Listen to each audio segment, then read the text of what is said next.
بندہ کہتا ہے بس جی اندر سے ٹھیک ہونا چاہیے، باہر سے کیا فرق پڑتا ہے، من کا ٹھیک ہونا چاہیے، تن کا کیا فرق پڑتا ہے۔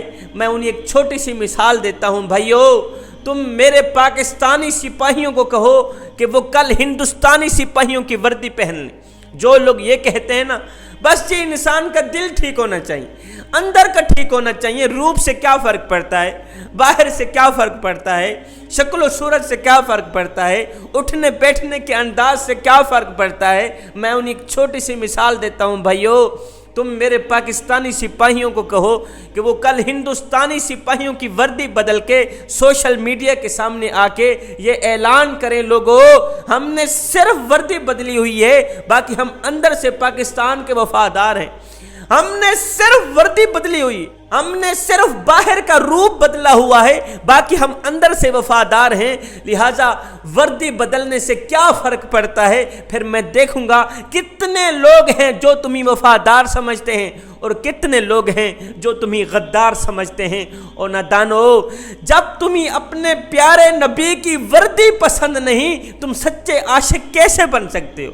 جب تمہیں اپنے پیارے نبی کا طور طریقہ پسند نہیں، تم سچے عاشق کیسے بن سکتے ہو؟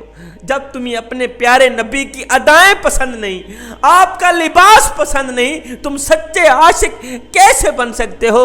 ہائے میرے کریم نبی کے دروازے پر، میرے کریم نبی کی چوکھٹ پر اگر کوئی اپنا آیا اپنوں کے سروں پر تو میرے کریم نبی نے شفقت بھرا ہاتھ رکھا ہی رکھا۔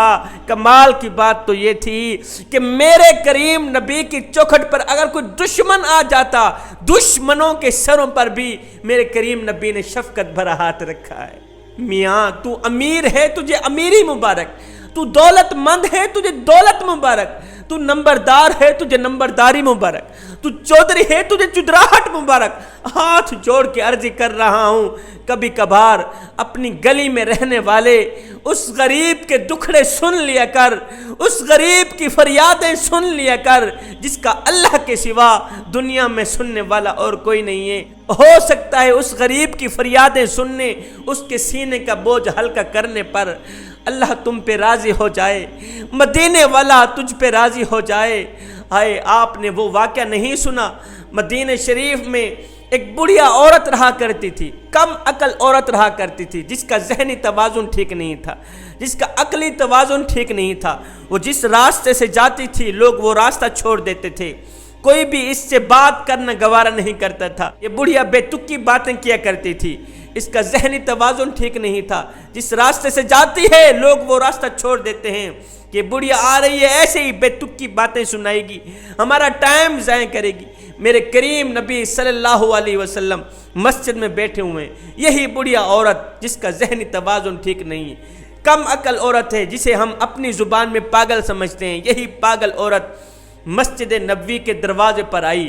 اس نے میرے کریم نبی کو اشارہ کیا، میرے پاس آؤ، میں نے تمہیں کچھ بتانا ہے۔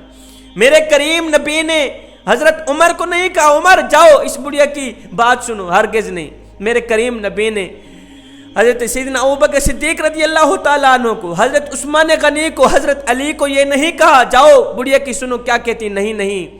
میرے کریم نبی خود اٹھے، میرے کریم نبی خود اٹھے، دروازے پر گئے، بڑھیا کو کہا بڑھیا کیا کہنا چاہتی؟ بڑھیا نے کہا جی میں نے یہاں کچھ نہیں کہنا، یہ جو سامنے میدان پڑا ہوا ہے نا اس میدان پر میں نے جا کر کچھ کہنا، ساری باتیں بتانی اس میدان پہ جا کر۔ ہائے کڑکتی دھوپ ہے، تتی ریت ہے، میرے کریم نبی گئے اس میدان کے اندر، وہ بڑھیا کملی عورت، پاگل عورت میرے کریم نبی کو ایسے ہی گھماتی رہی، بے تکی باتیں سناتی رہی، ایسے ہی گھماتی رہی۔ کڑکتی دھوپ ہے، تتی ریت ہے، میرے نبی کا نازک بدن، بے تکی باتیں سناتی رہی، میرے نبی کو گھماتی رہی۔ گھنٹہ گزر گیا، 2 گھنٹے گزر گئے، جب وہ بڑھیا عورت تھکی اس نے اپنے گھر کی طرف رہا لی۔ جب وہ عورت گھر کی طرف گئی میرے کریم نبی آئے، مسجد میں بیٹھ گئے۔ حضرت سیدنا عمر فاروق رضی اللہ تعالی عنہ کھڑے ہو کر عرض گزار ہوئے، سونیا کڑکتی دھوپ ہے، تتی ریت ہے، اوپر سے آپ کا نازک بدن ہے، قیمتی وقت ہے، آپ جانتے ہیں کہ وہ جو بڑھیا عورت ہے اس کا ذہنی توازن ٹھیک نہیں، اس کا عقلی توازن ٹھیک نہیں، حضور وہ تو پاگل ہے، اس نے آ کے ایسے ہی آپ کا ٹائم ضائع کر دیا۔ حضور آپ جانتے نہیں وہ بڑھیا جس راستے سے جاتی ہے لوگ وہ راستہ چھوڑ دیتے ہیں، یہ تو ایسے ہی بے تک کی باتیں سناتی، پورے مدینے میں اس کی کوئی سننے کو تیار نہیں۔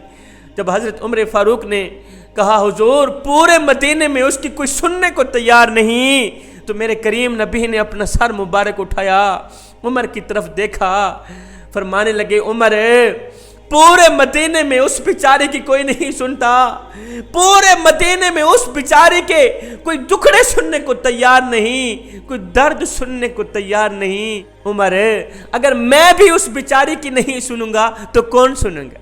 عمر جا اس بڑھیا کو کہہ دے، بڑھیا میرا نبی فرما رہا ہے جب دکھ زیادہ ہو جائیں، جب غم زیادہ ہو جائیں، جب سینے پہ غموں کا بوجھ زیادہ ہو جائے تو یہ بوجھ ہلکا کرنے کے لیے کسی اور کے دروازے پہ نہ جانا، میں محمد کی چوکھٹ پہ آ جانا، تو سناتی جائے گی محمد سنتا جائے گا۔ میرے کریم نبی نے غیروں کے سروں پر شفقت بھرا ہاتھ رکھا، ہم نے اپنوں کے سر پر بھی شفقت بھرا ہاتھ نہ رکھا۔ آج کا انسان ہمیشہ اچھے انسان سے محبت رکھتا ہے، عقل مند انسان سے محبت رکھتا ہے، پاگلوں سے کوئی محبت نہیں رکھتا، پاگلوں کے کوئی ٹکڑے نہیں سنتے۔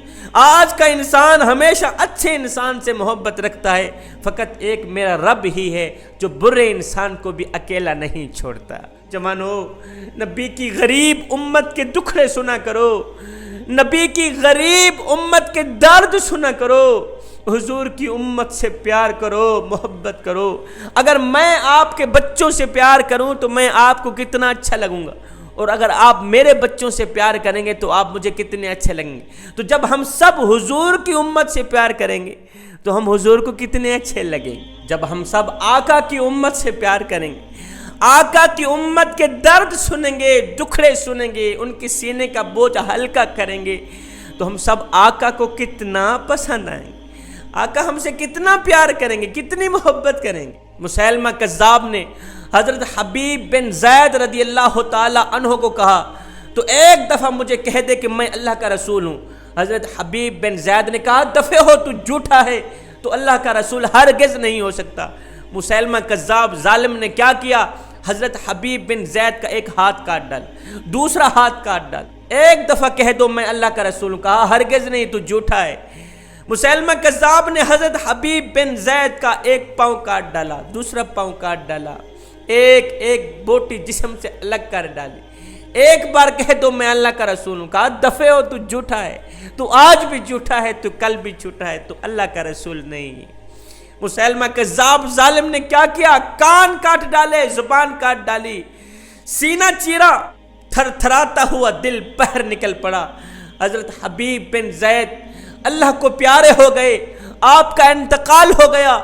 آپ کی والدہ کو جب آپ کے مرنے کی خبر ملی کہ میرا نوجوان بیٹا فوت ہو گیا ہے، والدہ دوڑ کر آئی، والدہ نے بیٹے کی لاش کو اس حالت میں دیکھا، کان الگ ہے، سر الگ ہے، ہاتھ الگ ہے، پاؤں الگ ہے۔